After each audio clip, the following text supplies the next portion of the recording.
నమస్కారం. ఈటీవీ 360కు స్వాగతం. ముందుగా ప్రధాన అంశాలు.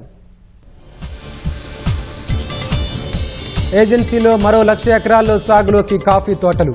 ప్రపంచ ఆదివాసీ దినోత్సవంలో సీఎం చంద్రబాబు ప్రకటన. నెల్లూరు వాసులకు వర్చువల్గా ఇళ్ల పట్టాలు అందజేసిన సీఎం. 2029 నాటికి అందరికీ ఆవాసాలు కల్పించడమే లక్ష్యమని వెల్లడి. కడప స్టీల్ ఫ్యాక్టరీ పనుల్లో కదలిక. ప్రహరీ నిర్మాణానికి జేఎస్డబ్ల్యూ ప్రతినిధుల భూమి పూజ.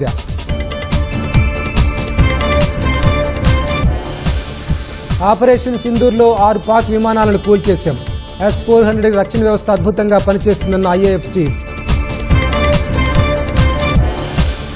ట్రంప్ సుంకాలపై అమెరికా ఆర్థికవేత్తల ఆందోళన. పేకమేడ త్వరలోనే కూలుతుందని హెచ్చరిక.